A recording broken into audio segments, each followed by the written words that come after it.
A paz do Senhor Jesus, peregrinos da jornada, como vocês estão? Espero que vocês estejam bem, esperando o Senhor Jesus voltar. E hoje nós vamos continuar o nosso devocional, aprendendo mais da santa e da bendita palavra de Deus, porque é ela que nos exorta, é ela que nos doutrina, é ela que nos santifica, porque como está lá em Hebreus 4:12, ela é viva e eficaz, apta para discernir as intenções do coração e é mais afiada do que uma espada de dois gumes, porque vai penetrar entre a alma, o espírito e vai fazer com que a gente se santifique cada vez mais. Vamos orar? Amado Deus, querido Pai, estamos aqui mais uma vez, Senhor, na Tua presença para ler, aprender, memorizar, guardar e praticar a Tua palavra, Senhor. Espírito Santo, nos ajuda a compreender e nos revela o Espírito por trás da letra. Te peço isso em nome de Jesus. Amém. Essa terceira carta do apóstolo João vai ter como tema a devoção à verdade de Deus e vai trazer que nós devemos ser hospitaleiros com os missionários, com os evangelistas itinerantes, os fiéis, os que estão levando a verdadeira palavra de Deus, recebendo, dando suporte financeiro, se preciso, ou se a gente puder, abrindo a nossa casa, dando alimentação. Então é importante isso, nós temos que receber os homens de Deus, aqueles que estão levando a santa palavra de Deus, e com isso nós também seremos abençoados. E aqui João vai mencionar 3 nomes, o Gaio, o Diótrefes e o Demétrio. E nós vamos agora caminhar e vamos entender o que é que João quer nos ensinar com esta última carta, sua terceira carta. Versículo 1. O presbítero ao amado Gaio, a quem na verdade eu amo. Aqui o presbítero, o autor da carta, é o apóstolo João, porque presbítero é um sinônimo de ancião, é um título de respeito, é um líder eclesiástico, é este título de presbítero e é sinônimo a ancião. Na sua segunda carta, o apóstolo João se intitula ancião. Aqui ele usa um sinônimo presbítero, ao amado Gaio. Gaio era com certeza um crente, pode ter sido pastoreado ou não por João, mas nós vemos aqui que ele era um crente, membro das igrejas, de uma das igrejas ali da Ásia Menor, a quem João com certeza tinha um relacionamento, tinha uma intimidade e amava muito, a quem na verdade eu amo. Então o autor aqui é o João e o destinatário desta carta é o irmão Gaio. Versículo 2, muito famoso este versículo, a gente lê esse versículo em aniversários e a gente dedica muito este versículo para os irmãos, para os pastores. Amado, desejo que te vá bem em todas as coisas e que tenhas saúde, assim como vai bem a tua alma.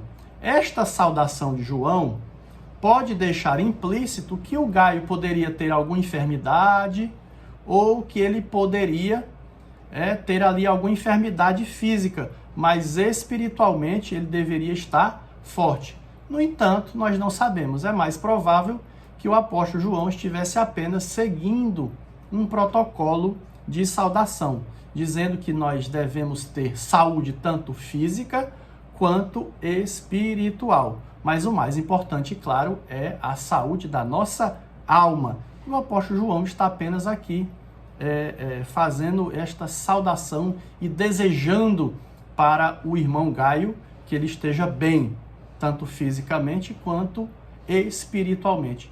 E é isto que nós devemos desejar para todos os nossos irmãos. Versículo 3.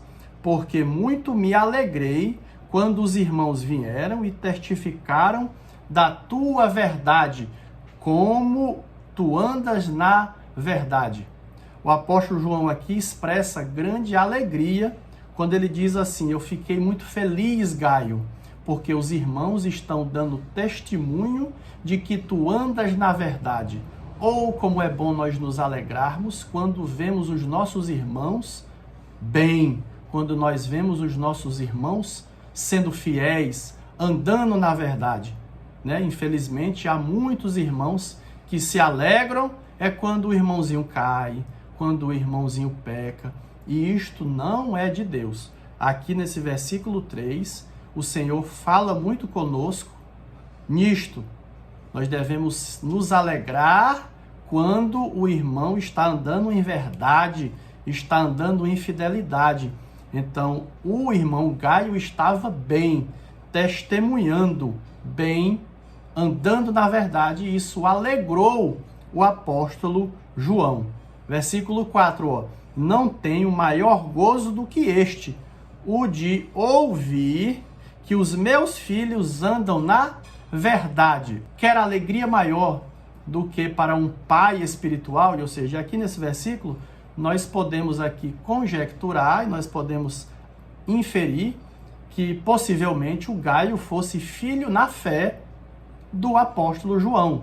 Talvez foi ele que evangelizou o Gaio, porque ele vai dizer, não tenho maior gozo do que este, ver que os meus filhos andam na verdade.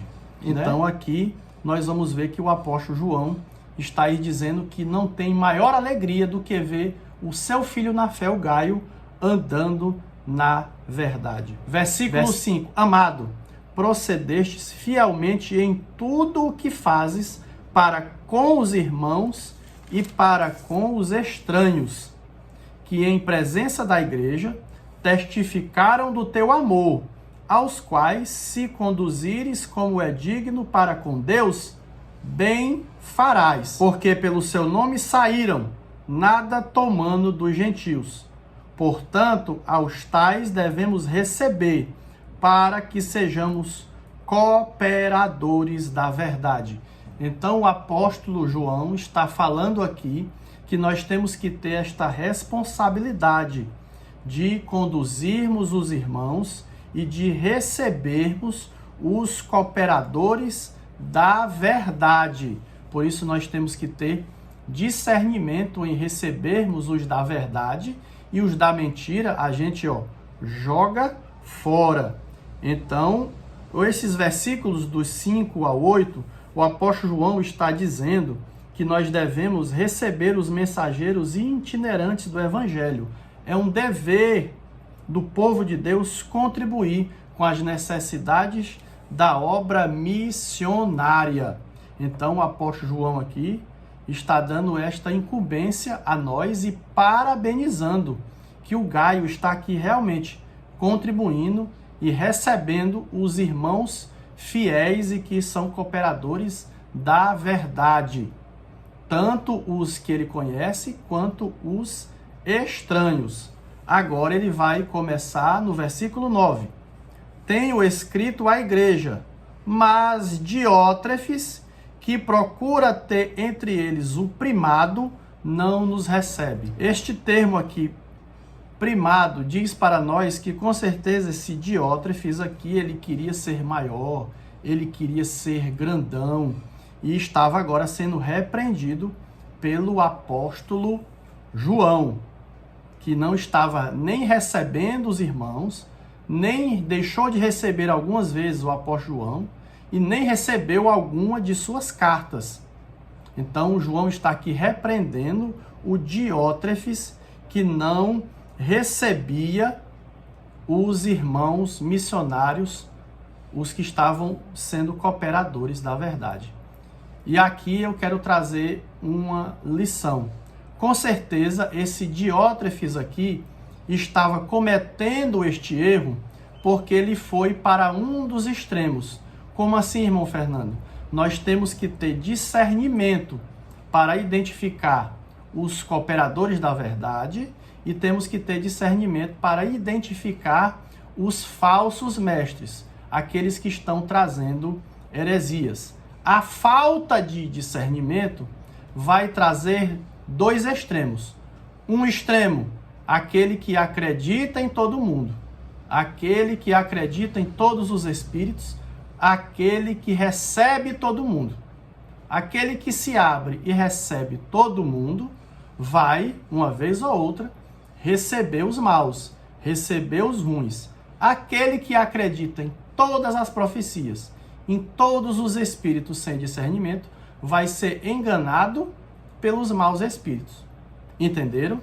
Então, qual é o outro extremo? O outro extremo é o que o Diótrefes estava aqui. Ele disse, não, preciso ter discernimento não. Não vou receber nenhum. Qual é o outro extremo? Agora eu não vou receber ninguém, não vou ser hospitaleiro com ninguém, e na questão da fé eu não vou acreditar em nada. Então, quando nós não recebemos ninguém, nós vamos o quê? Deixar de receber os bons. A gente vai se livrar de muita peça ruim. Mas vamos deixar de receber, de ser hospitaleiros os verdadeiros. Porque todas as atividades, todas as profissões têm os bons e têm os maus. E quando a gente vai para esse extremo de não receber ninguém, a gente generaliza. E toda generalização, ela é errada. Podia ser isto que estava acontecendo com o Diótrefes. Ele, por falta de discernimento, não recebia ninguém. Na questão das profecias, quando você não crê em nada, eu digo, não, então para eu me resguardar, esse negócio de buscar discernimento é muito difícil, tem que orar, tem que buscar o discernimento. Quando diz assim, não vou crer em nada, você deixa de receber as bênçãos de Deus. Se livra de muita profetada? Se livra, mas às vezes Deus vai estar falando e você vai perder a bênção, você vai deixar de ouvir. Então, que nós sejamos equilibrados. Qual é o melhor caminho? Discernimento. Vamos identificar o mal e deixar ele para lá. Vamos identificar o fiel, o bom, o verdadeiro e vamos receber. Vamos ser hospitaleiro para com eles. E isto é bom para a obra de Deus.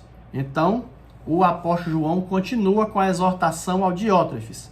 Pelo que, se eu for, trarei à memória as obras que ele faz, proferindo contra nós palavras maliciosas, ou seja, o Diótrefes, além de não receber, ainda estava caluniando os missionários e, como João fala aqui, nós, até caluniando o apóstolo João. Rapaz, ô Diótrefes ruim. E não contente com isto, não recebe os irmãos e impede os que querem recebê-los e os lança fora da igreja. Eita, caboclo ruim. João está dizendo, além dele não receber, além de caluniar, ele está impedindo outros irmãos de receberem. Porque, com certeza, esse Diótrefes aqui deveria ter alguma liderança, deveria ter algum respaldo na igreja aqui local. Vamos lá, versículo 11. Amado, não sigas o mal, mas o bem. O apóstolo João está nos dando aqui um mandamento claro. Devemos seguir o bem, devemos imitar os bons exemplos. Os maus exemplos nós devemos deixar para lá. Nós não devemos imitar o mau exemplo, mas apenas o bem. Quem faz o bem é de Deus, mas quem faz mal não tem visto a Deus, porque nós sabemos que Deus é bom, Deus é agradável, Deus é perfeito, Deus é fiel, Deus é sincero, Deus é honesto. Tudo que tem louvor, tudo que merece louvor é de Deus. Então, quando nós fazemos o bem, nós vimos a Deus. Quando nós fazemos o mal, estamos provando que não somos de Deus. Ó, o 12. Todos dão testemunho de Demétrio, até a mesma verdade. E também nós testemunhamos, e vós bem sabeis que o nosso testemunho é verdadeiro. Opa, parece aqui o terceiro personagem. Ele vai agora elogiar também o Demétrio. Ou seja, queridos, aqui nesta carta, João nos dá dois exemplos bons de hospitalidade, de discernimento espiritual, que você deve ajudar a obra missionária, você deve receber os missionários verdadeiros, acolher, dando teto, dando comida, dando um suporte financeiro se for preciso, mas com o discernimento de receber os bons e deixar para lá os maus. Então nós temos aqui dois bons exemplos, Gaio e Demétrio, e nós temos um mau exemplo, Diótrefes, que vai ser o extremista, não vai receber ninguém, não vai deixar ninguém receber, porque vamos entender, querido, o Diótrefes estava nesse extremismo e o apóstolo João vai falar na primeira carta, na segunda, vai falar aqui dos falsos mestres, dos falsos evangelistas, dos hereges. Havia muitos hereges nesse tempo, nessa igreja do final do primeiro século. Então, eu creio que devia ter muitos pastores, muitos irmãos que ficavam com medo realmente. As heresias, o gnosticismo estavam se espalhando por esta região. Então, os irmãos estavam com medo. Mas nós não devemos ter medo, nós devemos ter discernimento. Quem maneja bem a palavra da verdade não é enganado. Por isso, queridos, não sejamos extremistas como o Diótrefes em não receber ninguém, que aí nós vamos estar deixando de acolher os bons, deixando de ouvir a voz de Deus, mas também não devemos ouvir todo mundo, que aí os maus vão nos enganar. Então a palavra-chave para mim desta carta é discernimento, para receber os verdadeiros e para deixar para lá os falsos. E aqui ele vai terminar a sua terceira carta do mesmo modo que ele terminou a segunda. Tinha muito que escrever, versículo 13, mas não quero escrever-te com tinta e pena, porque, ó 14, espero, porém, ver-te brevemente. Eles queriam ver o Gaio pessoalmente e falaremos de boca a boca. Paz seja contigo. Os amigos te saúdam, sauda os amigos pelos seus nomes. E aqui nós terminamos a terceira carta do apóstolo João. E aqui fica a lição, queridos. Discernimento espiritual e para que nós possamos amar os nossos irmãos. E aí nós vamos provar que amamos a Deus, porque todas as cartas do apóstolo João tiveram como tema o amor de Deus e o discernimento espiritual para que nós possamos identificar os falsos profetas e nos mantermos na sã doutrina, porque o amor também não deve dar vazão para que a gente possa também amar os ruins, amar aqueles que praticam heresias, amar aqueles que não são de Deus. Devemos orar para que eles se convertam, mas tem alguns que deliberadamente causam estragos, este nós devemos deixar para lá, porque senão vamos compactuar com as suas más obras. Que Deus te abençoe e até o nosso próximo devocional.